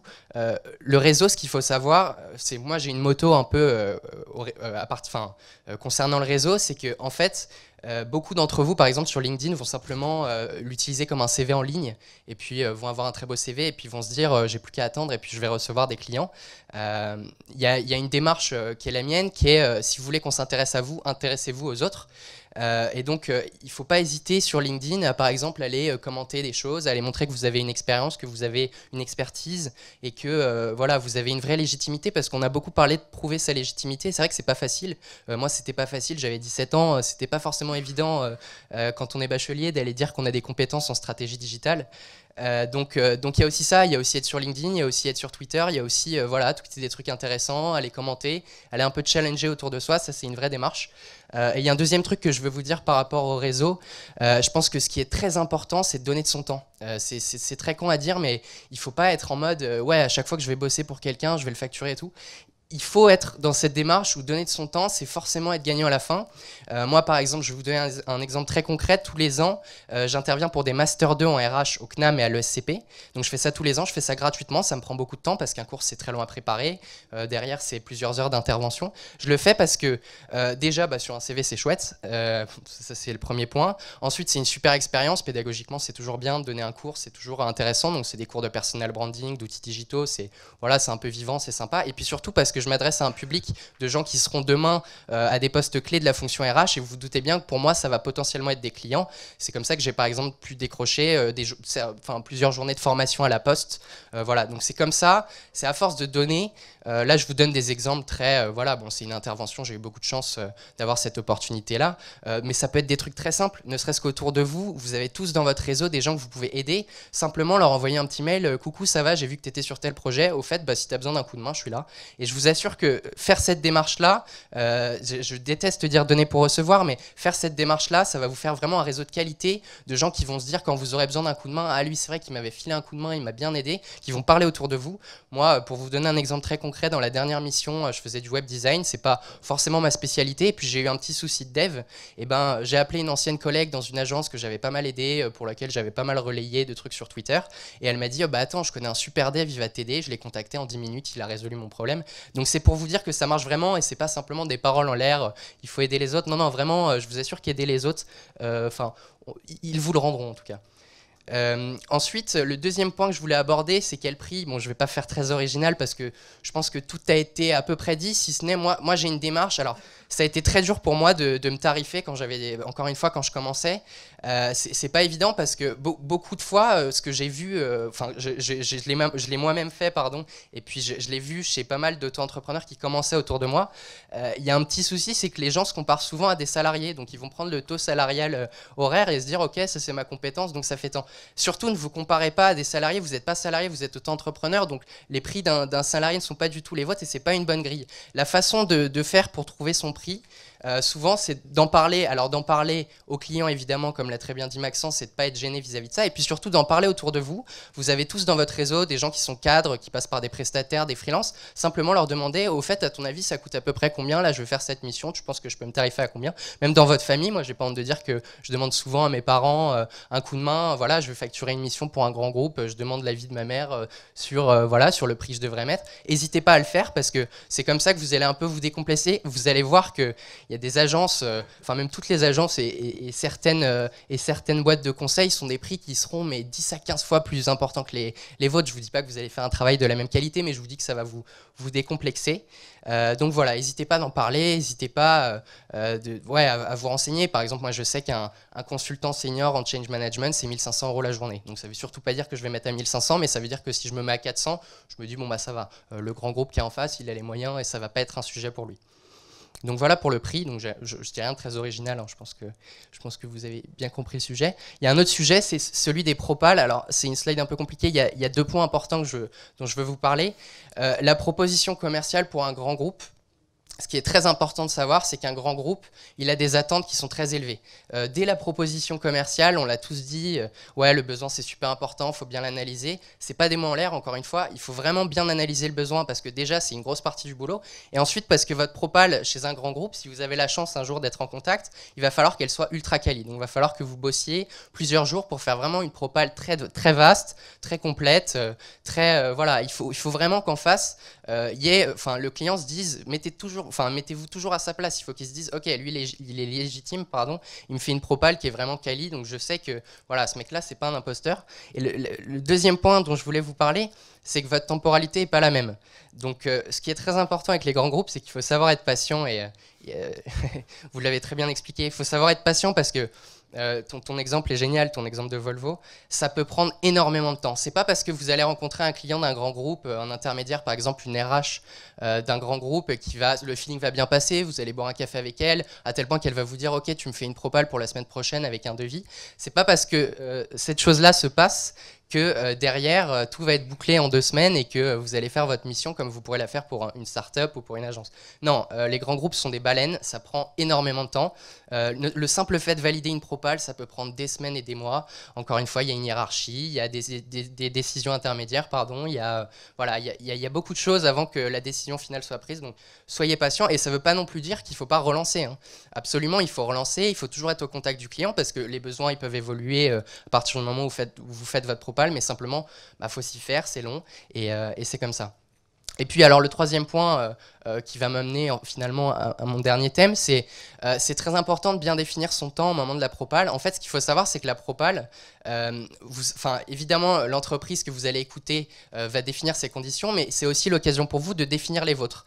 Et s'il y a un truc qui est très important à dire et que j'ai pas forcément su quand j'ai commencé, c'est que au moment de la propale, il y a un truc qui est crucial à dire, c'est ok, votre besoin c'est ça, voilà, je l'ai analysé, le client est content, mais si votre besoin change, mes prestations aussi. Mes prestations s'adaptent à votre besoin. Donc si en termes de temps ou en termes de service, vous voulez d'autres choses, il faudra refaire des devis, il faudra refacturer. C'est con à dire, mais je vous assure que d'expérience, mes premiers clients, ça m'est arrivé d'avoir des clients où j'ai dû faire des missions qui étaient beaucoup plus longues que prévu parce que il y a des changements d'avis, c'est humain, évidemment, un client ça change d'avis, il y a des nouvelles idées, il y a des nouveaux besoins. Donc ça c'est hyper important d'être très clair au moment de la propale. Et ça m'emmène à mon dernier point, le temps c'est un vrai piège. Vous êtes tous plus ou moins auto-entrepreneurs, j'imagine, ou vous êtes amenés à l'être. Le temps c'est un vrai piège parce que par définition, c'est un peu le nerf de la guerre, votre temps c'est ce que vous vendez. Et si vous effectuez du temps que vous n'avez pas vendu, vous perdez du temps, de l'argent, et puis surtout c'est extrêmement frustrant, hein. D'expérience, je peux vous dire que quand vous bossez pour des missions et que vous tapez une nuit à bosser alors que c'est du temps que vous n'avez pas facturé, je peux vous assurer que la mission elle va en prendre un coup dans votre estime. Donc c'est très important, il y a 3 façons de se défendre face à ce piège entre guillemets du temps. Le premier c'est au moment de faire un devis. le nombre d'heures que vous devez deviser, en fait, sont pas simplement les heures que ça va vous prendre d'effectuer la mission. Je vais prendre un exemple très concret. Vous devez développer un site, donc vous allez calculer le nombre d'heures qu'il vous faut, que vous estimez pour développer ce site, mais il faut aussi compter le reporting, donc c'est-à-dire le suivi avec le client, les heures que vous allez passer au téléphone chaque semaine. Il faut aussi compter éventuellement un temps de suivi, c'est-à-dire qu'une fois que vous avez livré le site, il faut compter plusieurs mois de maintenance ou de suivi ou ce genre de choses. Et puis surtout, il faut compter le temps dont je vous ai parlé juste avant, c'est le temps des changements d'avis. C'est un temps qui est un peu caché, c'est dur à calculer, mais c'est un temps, quelle que soit la mission, quelle que soit, là je vous dis pour des grands groupes, mais ça peut être pour n'importe quelle autre mission. De toute façon, il y aura des changements d'avis et il faut le compter dans sa prestation. Ça, c'est le premier moyen de se défendre. Le deuxième moyen de se défendre, c'est qu'un changement d'avis, il n'est pas forcément tout le temps pertinent. Un grand groupe qui va changer d'avis, ça peut être légitime, mais ça peut aussi être pas forcément la meilleure solution. C'est-à-dire que par définition, quand on vous prend en tant qu'auto-entrepreneur pour faire une mission d'un grand groupe, c'est que la compétence, vous l'avez, le client, par définition, il ne l'a pas. Donc, de temps en temps, il y a un client qui va vous dire « Ok, là, j'ai changé d'avis, voilà, je ne veux plus partir sur cette idée-là, je veux qu'on bosse autrement. » Et de temps en temps, l'idée, c'est qu'il faut toujours se poser la question « Mais d'où ça vient cette idée-là? Pourquoi il veut changer d'avis ?» Parce que c'est pas par mauvaise foi, mais simplement de temps en temps, le client va pas voir la solution la plus efficace. Donc il va vous dire ouais, donc la façon de le faire, c'est comme ça, donc maintenant tu me le bosses comme ça, et c'est comme ça qu'on va avancer. Encore une fois, vous n'êtes pas stagiaire, vous êtes auto-entrepreneur, donc quand vous voyez qu'il y a peut-être une solution qui est plus efficace et qui est meilleure pour le client, faut le dire, parce que c'est aussi pour ça qu'on vous paye, c'est pour votre expertise. Et donc, quand vous voyez qu'il vous propose une solution qui va être longue et laborieuse, alors qu'il y a une solution beaucoup plus efficace qu'il n'a peut-être pas vue, à vous de le dire avec pédagogie, avec clarté. Et puis, il y a aussi des changements d'avis qui ne sont pas du tout rationnels. Hein. Je pense qu'on est tous dans des thématiques où il y a beaucoup de clients qui peuvent se dire ouais, j'ai un avis là-dessus et mon avis va être pertinent. Par exemple, en web design, sans être spécialisé en web design, de temps en temps, certains clients vont penser que leur subjectivité et leur goût et leur couleur vont être intéressants pour, par exemple, créer une landing page. Je vais vous donner un exemple qui est vécu par plein de designers. Voilà, il y a un designer qui fait une landing page, il met un gros bouton vert au milieu avec un gros titre, et puis le client lui dit ah, « Moi, le gros bouton vert, j'aurais plutôt mis en bas à droite en plus petit et en bleu. » Il y a une façon très claire de lui répondre, c'est « Ok, bon, ça c'est ton avis, c'est sûrement plus joli en bleu. Maintenant, voilà, moi j'ai mon expérience, j'ai mon expertise. Si je l'ai mis en vert au milieu en gros, c'est parce que ça convertit plus et tes objectifs, voilà, on va y répondre comme ça. » Donc, le client n'a pas toujours raison. Le client, de temps en temps, il faut savoir le confronter, il faut savoir lui dire avec pédagogie, et c'est pas insultant, il va pas le vivre comme une critique. Je vais vous faire une métaphore, mais qui est vraiment pourrie et dont j'ai honte, mais au moins vous allez la retenir. Vous allez demain au restaurant italien, vous commandez une pizza margarita et un tiramisu en dessert, donc le serveur arrive, vous passez votre commande. Si le serveur vous dit ah, la pizza margarita c'est un bon choix, mais la pizza du jour c'est une margarita avec un jambon ibérique, il est délicieux, et puis en plus si tu prends la formule du jour, tu auras ton tiramisu et ton café pour le même prix. Qu'est-ce que vous allez lui répondre? Vous n'allez pas lui dire ah, mon pauvre ami, je t'ai rien demandé, moi je veux juste une margarita et un tiramisu.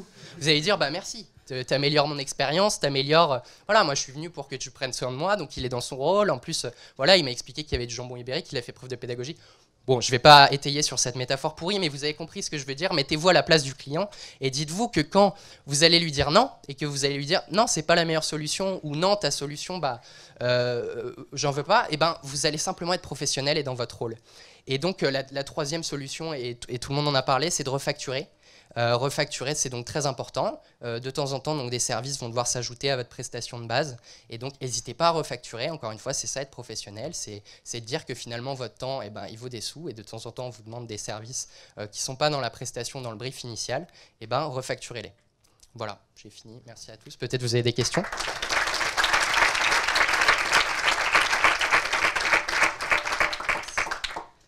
Pas de questions. Ok. C'était trop clair. Ok. Bon. Merci. Good luck. Ce sera le dernier et après c'est. Merci.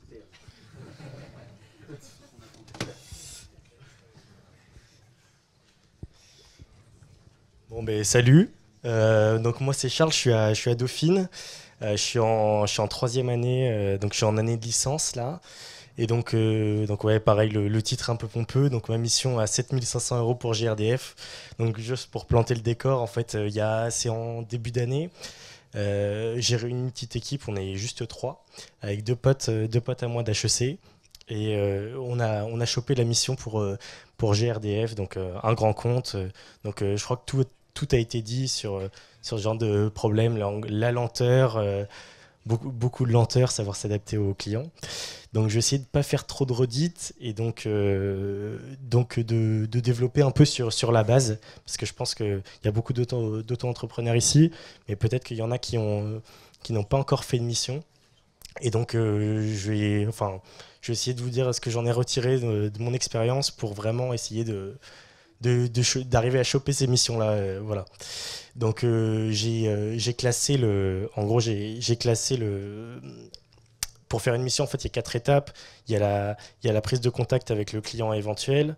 Il y a définition, donc il y a l'accord sur les modalités, faire le contrat en gros, définition des objectifs et ensuite le suivi de la mission. Donc le suivi qui va jusqu'à la fin.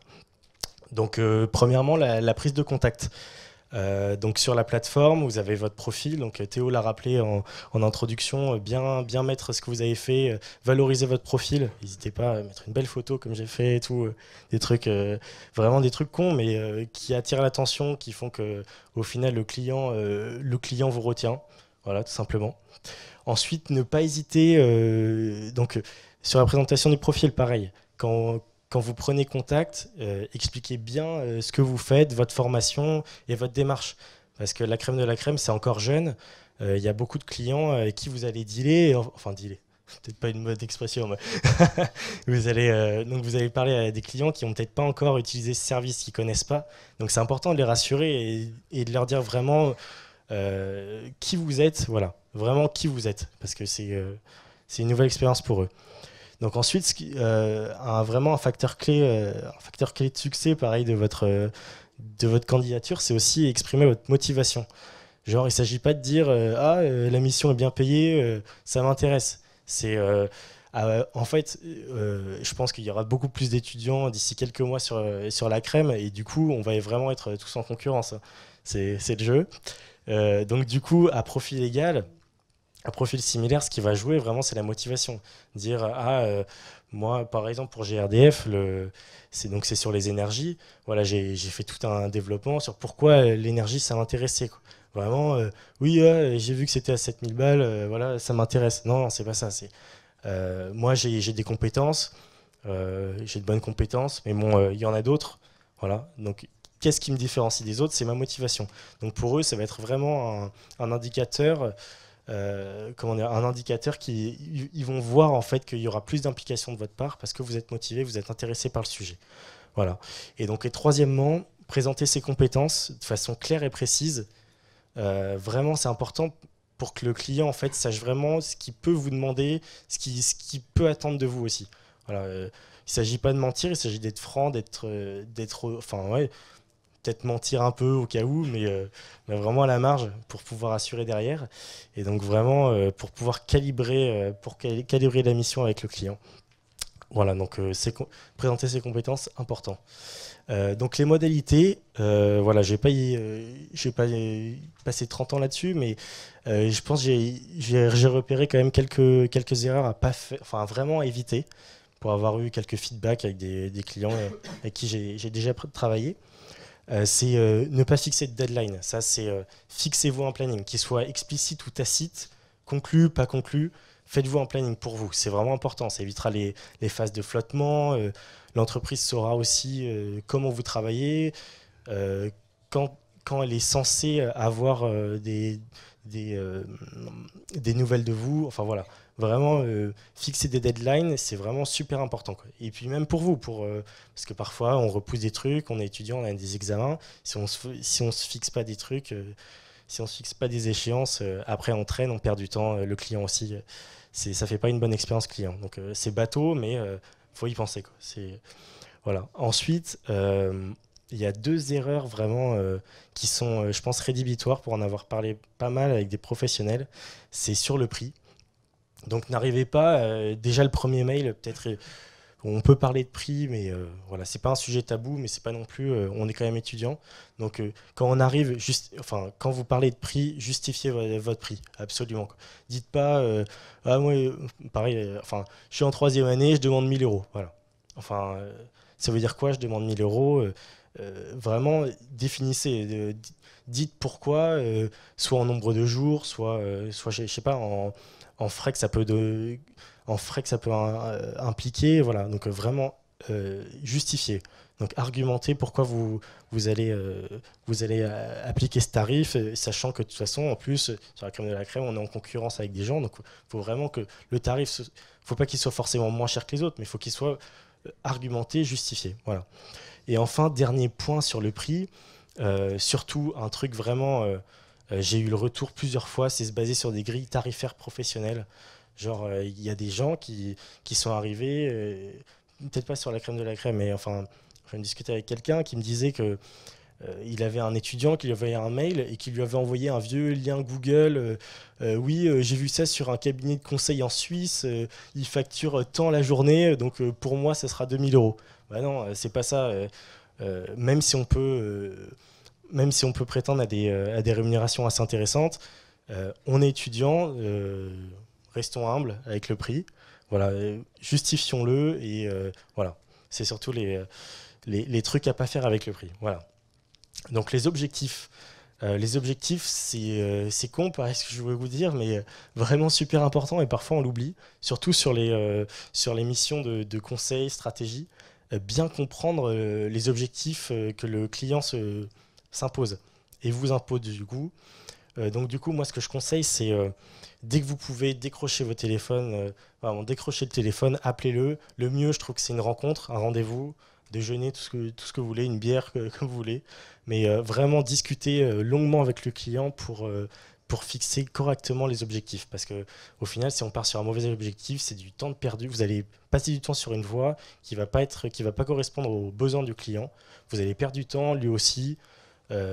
C'est complètement naze. Donc vraiment, les objectifs, et il ne s'agit pas définir ces objectifs, il ne s'agit pas d'écouter le client, il s'agit d'écouter et d'analyser aussi. Le client, c'est pas forcément ce qu'il veut au départ, et ça a déjà été dit. Le client, pour GRDF, je vois, on avait, enfin, je vais pas rentrer dans les détails, c'est un peu compliqué, mais en fait, les besoins et les objectifs changent au fur et à mesure qu'on discute. Donc, ils nous ont donné des objectifs à répondre, à remplir au début, et en fait, on s'est rendu compte que c'était pas bon, c'était pas ça qu'ils voulaient. Donc, du coup, on en a reparlé. Donc, faut vraiment le plus vite possible essayer de voir vraiment d'identifier les besoins du client. Voilà. Donc, ça, c'est vraiment primordial. Donc ne pas hésiter à poser des questions, à le questionner. Questions ouvertes, c'est mieux. Éviter les questions fermées. Vraiment, questions ouvertes pour vraiment limite faire un verbatim de ce qu'il vous a dit. Analyser vraiment correctement la chose. Voilà. Enfin, dernière partie, le suivi. Pareil, le suivi, vraiment, il y a en gros 4 conseils là sur le suivi de mission qui va vous permettre de bien vivre la mission aussi bien pour vous que pour le client, pour qu'il y ait une bonne expérience, pour que ça se passe bien, pour que vous entendiez bien, que vous ne partiez pas dans des galères. Donc les comptes rendus, vraiment essayez de fixer avec le client des fréquences de reporting. Alors, moi, je pense qui est bien, c'est que ce soit des missions longues ou missions courtes. Souvent, un reporting hebdomadaire, c'est vraiment bien, c'est l'idéal. Ça vous laisse le temps de travailler, ça laisse le temps au client aussi de faire ses autres choses, parce qu'il n'a pas forcément que votre mission à l'esprit. Donc vraiment un reporting régulier, hebdomadaire, ça vous permet de vraiment bien bosser, de faire un truc propre. Et donc d'expliquer vraiment au client ce que vous avez fait, ce que vous comptez faire. Et voilà, donc dans une bonne logique d'avancée du projet, vraiment c'est une phase importante. Donc point hebdo. Ne pas hésiter à reprendre à zéro aussi. Si vous êtes planté, c'est jamais de la faute moi je pars du principe que c'est jamais de la faute du client. C'est moi qui n'ai pas su l'écouter. Donc ne pas hésiter à reprendre à zéro. C'est pas, il ne s'agit pas de s'obstiner dans une voie qui n'est pas la bonne. Tant pis pour l'ego, tant pis pour le Excel dont vous avez passé je ne sais pas combien d'heures, tant pis, reprenez à zéro, c'est pas ça, quoi. Parfois, ça fait mal de reprendre un travail, mais quand c'est pas ça, c'est pas ça. Et il y a il y a des gens qui font des missions qui s'obstinent et au final le client n'est pas content et du coup ça permet pas de continuer une bonne relation. Enfin, ça vous permet pas en fait d'avoir d'autres contrats parfois avec ce client qui va être content. Enfin voilà, c'est du bon sens, mais parfois c'est voilà. Enfin, poser des questions. Vraiment, en tant qu'étudiant, on peut se dire je suis pas très légitime pour faire cette mission. Bon, j'ai été pris, j'ai eu de la chance, c'est cool. Maintenant, je vais faire le mec qui s'y connaît, je vais pas poser de questions, je vais essayer de me débrouiller. Non, ça se passe pas comme ça. Poser des questions, mais poser toutes les questions pourvu qu'elles soient pertinentes évidemment, mais vraiment poser des questions, en fait, le client va être content. Je crois que Théo en a parlé de poser des questions, où c'était marqué. Vraiment, c'est un indicateur d'implication dans la mission. Moi, avec GRDF, donc on finalise la mission là, mais c'est sur l'énergie, on n'est pas du tout expert dans le secteur des énergies et donc on a dû poser pas mal de questions et au final enfin ils l'ont pas du tout mal pris ou nous ont pas du tout déconsidéré dès qu'on a posé une question. Au contraire, ils ont été contents qu'on s'implique avec eux, qu'on avance avec eux. Donc vraiment c'est encore une fois les gens qui vont sur la crème de la crème, ils savent très bien qu'en étudiant, bon, il y en a qui sont plus confirmés que d'autres, mais ils savent très bien que ça va être une mission, ils vont pas vous lâcher comme ça, a priori ça va vraiment être un partenariat, on va dire, on va faire un petit bout de chemin ensemble, on va dire, et on va s'aider, on va vraiment collaborer, donc c'est vraiment une collaboration, et donc voilà, je répète, poser des questions, voilà, c'était mon dernier point.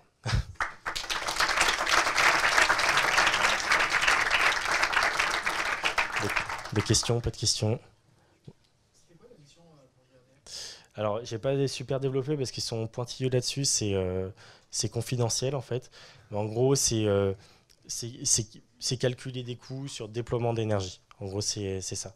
Et ça ne demandait pas des compétences techniques, ça demandait surtout une analyse stratégique.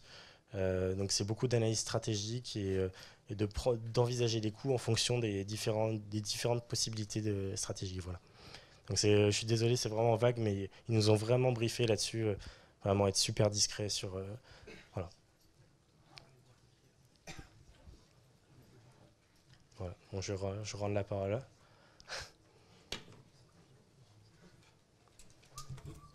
Ok, donc voilà, c'est la fin. Du coup, on vous remercie d'avoir été là, on espère que vous avez apprécié.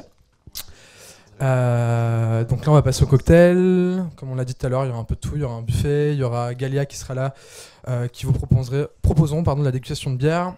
Il y aura French Pepper Art Club, donc encore une fois, si vous voulez gagner une des sérigraphies, tutez sur l'event, dans une demi-heure, on choisira les gagnants. Et puis la quatrième, n'oubliez pas, elle a gagné en battant Alice au ping-pong. Donc on vous attend aussi sur la table de ping-pong. Il y aura aussi le shooting de photo pro. On va mettre juste 5 minutes à mettre tout ça en place. Donc voilà, vous pouvez passer là-bas, on fera signer un petit papier. Et derrière, on vous enverra vos photos la semaine prochaine, je pense, ou un truc comme ça. Voilà. Bon, bonne soirée à tous.